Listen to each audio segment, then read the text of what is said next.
Hello, welcome to Backlog Banter. Today we're going to be talking about the new game Fall Guys, which is so ridiculously popular on PlayStation Plus right now that Devolver and the Mediatonic, the developers of Fall Guy, don't know what to do with themselves or the game or the absolutely ludicrous amount of players that they have. So we're gonna be talking about that. This is our first impressions of our game because we've both gotten it on PS Plus and played a little bit of it. We have one win between the two of us. I'm not going to tell you which one of us it is, but you may be able to conjure that up in your own mind, conjecture, if you will. But Abram, what do you think about Fall Guys so far? You've played a little bit more of it than me because my Yes, I game would have. not start for a lot because the servers are so Here's what I up and want to down. do. Here's what I want to do with you today. I want to get the elephant in the room out of the way first, Okay. so then we can Well, really just let's get into let's talking about the pretend game that this proper. copy of Ape Escape on the Loose on PSP is an elephant. Fair, fair. We're gonna check.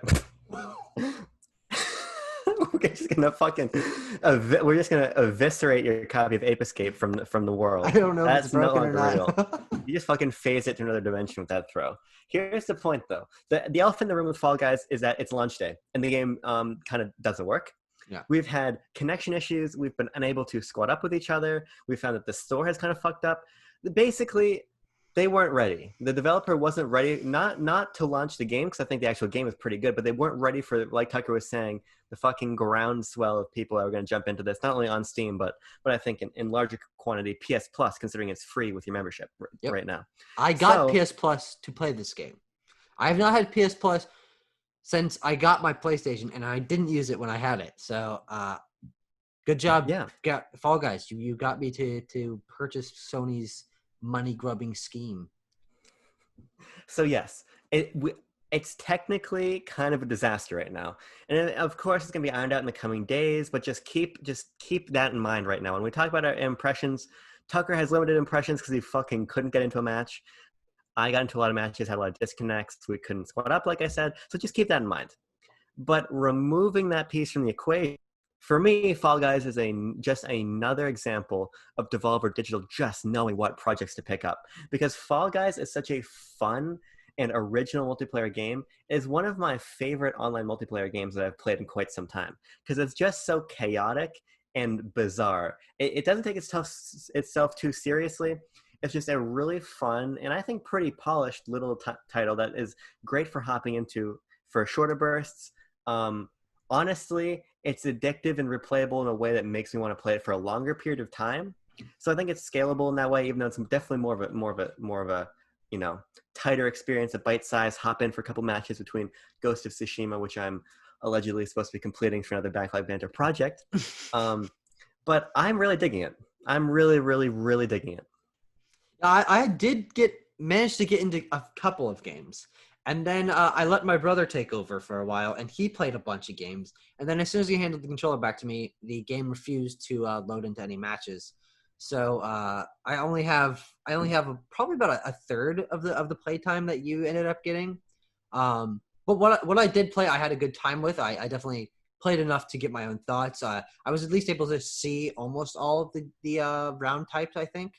And I did have a very good time, and it's something that I want to find myself playing more consistently, not for extended periods of time, but like, 2 or 3 rounds attempts to win, every few days, just so it's consistent and I can find myself collecting the rewards and going back to the shop and seeing what's new. And then of course, seeing what they do every new season when they add new game modes, when they add updates, all that. It's gonna be a fun game to sort of grow with because it is a pretty small experience starting at launch, but it's definitely something that will grow. Yeah, and I think in that regard you can draw a pretty clean parallel to Splatoon, the original Splatoon, which launched with very little content actually. If I remember, it was Turf War and I think 4 maps, and I think ranked play was at the beginning, but the point is there wasn't a lot of content. But what was nice about Splatoon is that it was such a fun core formula that it was fun to replay and get little rewards, get new weapons, get new gear. But the core combat in Splatoon was so much fun that it didn't matter that I was replaying the same maps and Yeah. same archetype over and over again. And I think Fall Guys for me is a similar thing, where there is a fair amount of variety here, because there you got your obstacle course stages, you've got your more mini game centric stages. There's a lot of different gameplay options you'll be thrown into, because they're really, you hit X to play. There's no picking what map you want, no picking what mode. You're just thrown into a hopper of all of it, which I think helps keep it fresh. But still, you're going to see all the content in the game in probably an afternoon. But what's so great about Fall Guys is its moment to moment chaos, that I think that definitely props up the lesser amount of content. Yeah, there's definitely a good variety of game modes. I started off, my very first game was one where you have to grab the tail and keep it on. It's kind of like the Shine game mini game from Mario Kart. Shine Thief. Shine Thief, that's what I was thinking of. Yeah. And that was fun. But then I got into the race, more obstacle course, American Ninja Warrior sort of style games, which are a lot of fun and clearly what the game was intended for, what it was based around. But they threw a curveball in there that I did not see coming. I didn't know about this. There's team-based mini games, which I definitely think spice up the gameplay a lot. It changes how people are eliminated round to round. And it definitely gives you, there's a different sort of charm to the chaos when you have to work with others. And it also changes the color of your character depending on the round based on that. And those were a lot of fun. I actually think I enjoyed the team ones a lot, especially when we were able to play, I think maybe only one round together. We were able to queue up, press triangle, and he invited me to a sort of Fall Guys party. And we were able to play a couple of those together, which actually went pretty well. We did pretty good in that round. But there's a good amount of variety. It definitely is something that you can breeze through and see everything that has to offer. But even then, I would see a new game type come up after I'd already been playing or watching gameplay for a while, and I'd be like, oh, this is cool. I didn't know they had it in there. And I don't know what the exact number of map/game mode types they have are, but there seems to be a reasonable amount of it. Yeah, and I think one thing that's important to note is, even though, like Tucker was saying, that the game's kind of fucked technically, we were able to play a little bit together. And so for everyone other than Tucker, who had never been in a PSN party before, it's basic matchmaking. It's what you'd expect, but it's very simple. You literally just hit triangle, you open up your party menu, you pick up to 3 friends to hop in with you, and then you're just playing together in a match. So it's very simple. If it's Tucker, it was like he's like one of the Amish seeing a fucking light turn on for the first time. It's very simple, so you're going to understand how that works right away. And like you're saying, I do like the variety. I have to say, though, I think that the obstacle courses ones are the best. Yeah, I agree. Because I think that, like you said, they're clearly what they're designed for. And I think the other modes use the mechanics of Fall Guys in fun ways, but clearly not in the ways they're intended to be used. Like there's this one where you're split into 3 teams, and you're trying to pick up balls and push them into your quadrant, and you have to control as many as you can to get points. And there's no real mechanics for like hitting the ball or anything. You're kind of just bumping into it. So it's clear that a lot of these other modes are purely ways to get more variety and more mileage out of the core racing and obstacle course based levels and their mechanics, which is fun. But for me, I think it creates just a little bit of an imbalance where I'm like always excited every time I see an obstacle course one, but I'm a little bit more mixed when I get into the more objective based ones.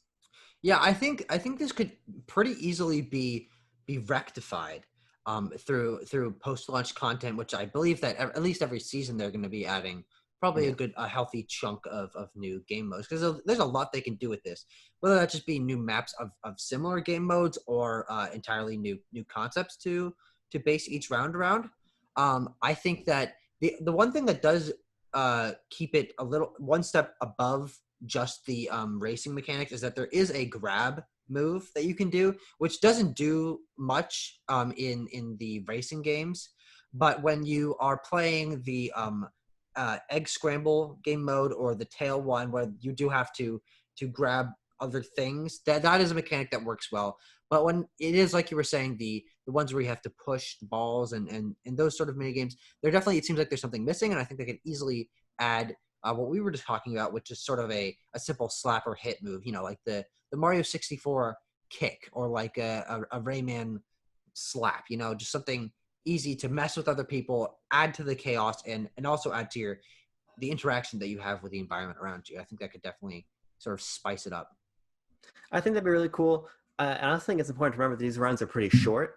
So even if you get into something you're not crazy about, like you're in and out of a match pretty quickly because it's structured in this interesting way where you start with a set number of players. It's up to 60, but it'll queue up a match for you before 60 players, which is fantastic. Yeah. I'm glad you don't have to wait for your lobby to fill. But then it goes through a course of up to 5 rounds, and every round more people get eliminated. There's like for the first round, if you've got 55 people or something in there, and it's an absolute course, maybe the first 43 who get to the goal get to move on, the others get eliminated. Yeah. So you're going to be moving through these pretty quickly, which I like. And I will say something that I really appreciate about this, and I haven't talked to you about it yet, is it feels like similar to the way that Mario Kart balances its chance and its skill elements. I feel like Fall Guys is a similar thing where it doesn't feel so skill based and so precise that it has to be a serious multiplayer event, but there's still enough of a degree of precision in the mechanics that you do have to actually be able to try. It's not like you're playing a Mario Party minigame where there's so much luck involved that at the end of the day you're just kind of there. Mm-hmm. It really does feel like in Fall Guys, if you're good at the game, you're going to have fun, but even if you're losing, you're still going to have fun because there's always a chance that a big fucking swinging wrecking ball is going to come and knock someone out of your way, and you're going to get to run in front of them. So you're always on your toes, and I think that keeps it really fun. Yeah.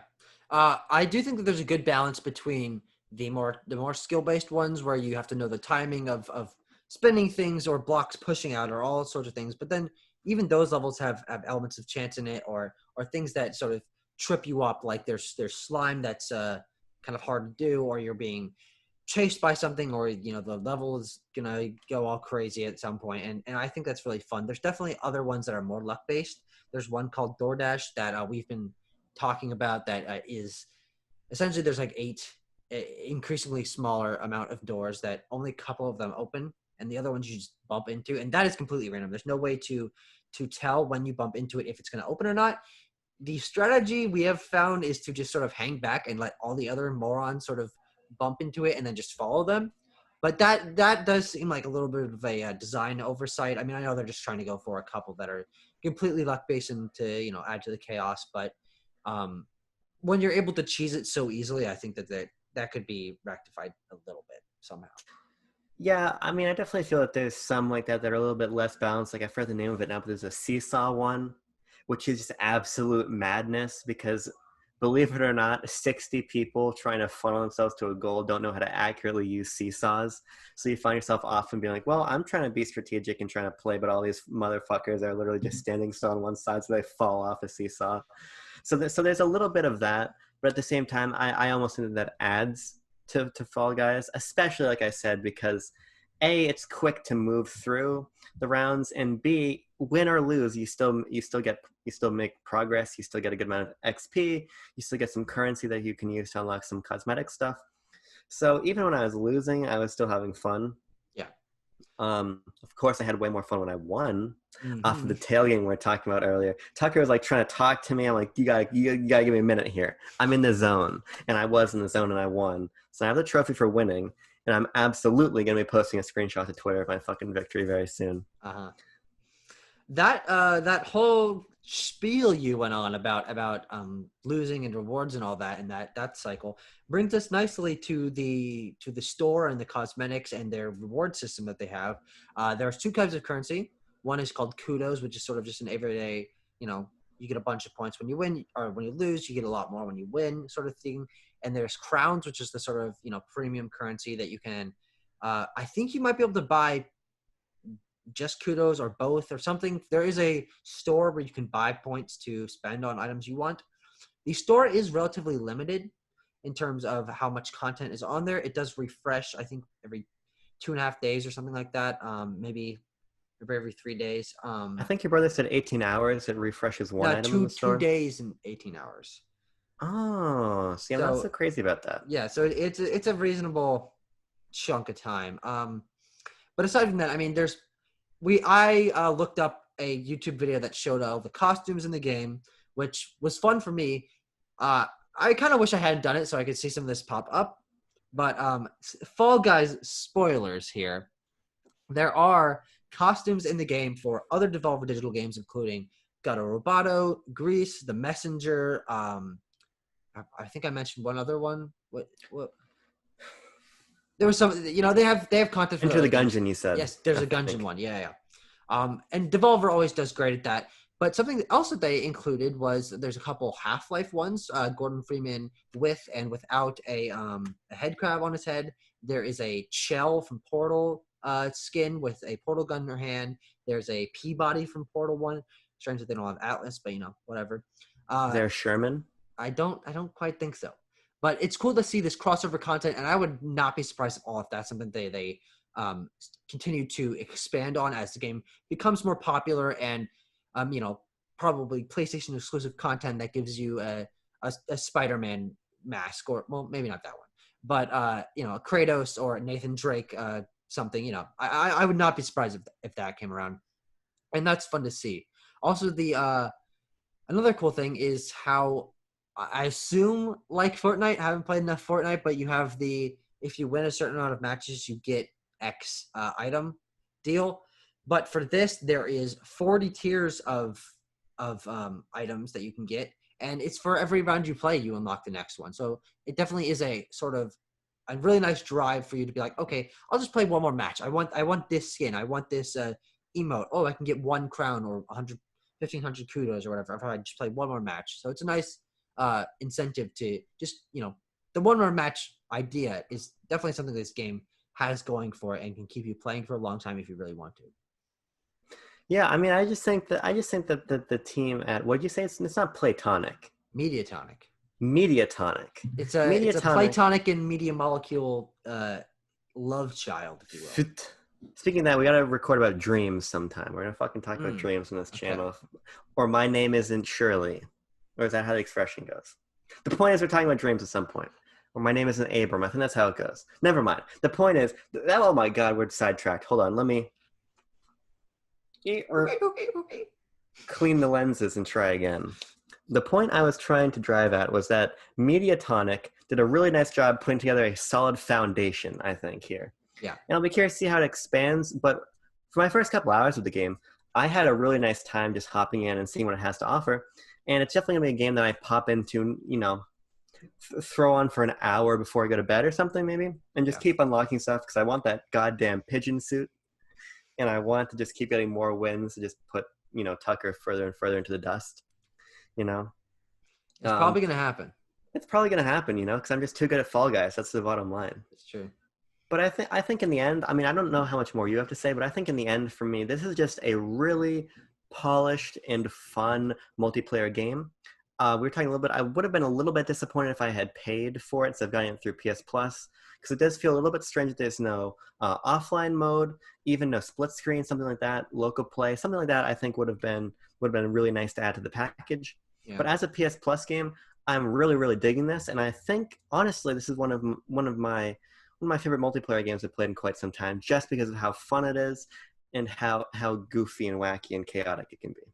Yeah, and I mean, I agree on the fact that it does seem pretty bare bones in terms of the suite of options you have, which is none essentially.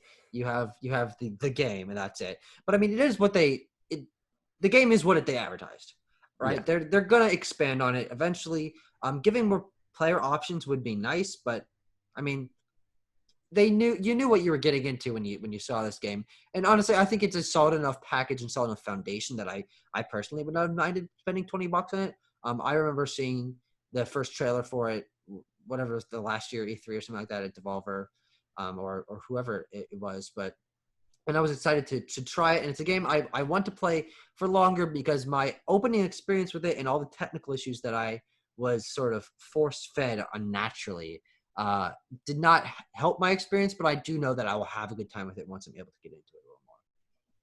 I think quickly that technical, issues part, one thing that speaks very highly of the game is the fact that I was playing and getting so many disconnects and so many connection errors, but it's like, okay, I'm just going to keep going because I really like this, so I'm going to push through these to play. Because if it was a lot of other games, I'd be like, yeah, you know what, I'll just log in tomorrow. I'll just check back in a couple hours and see if things are better. But I was just having so much fun with how pure of a gameplay experience this is that I was willing to push through these issues and be patient.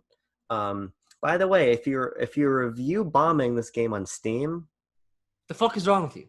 I hope you In fall the into wise the words of Reggie Fils-Aimé, what's wrong with you? I hope you fall into the pink Pepto-Bismol goop from Fall Guys in real life if you're fucking review bombing this game. I hope you never win a Fall Guys match. Oh, that's even worse. Mm-hmm. That's even worse. Yeah, if you're review bombing. Fuck you if you're review bombing. Backlog Banter says, fuck you you. if you're a review bomb. So there we go. Official. Someone make a T-shirt of that. Make a stamp. Make a stamp. We should do commemorative Backlog Banter stamps. Yeah. I've heard USPS is all the rage these days. Yeah, I've heard they're having no problems. All right. Well, I think that about does it for our discussion on Fall Guys. We're both going to be playing more of it. If they do end up coming with more content, like a major content job, I think it'd be fun to sort of discuss our impressions on that. For sure. And thank you very much for watching, guys. Go play Fall Guys if you have PS Plus. If you don't, pay $20 for it. Support the developers. And if you don't want to do that, play Pokemon Crystal. Like I am. All right. We'll see you guys in another video. Bye. Bye. Uh-oh. Uh-oh.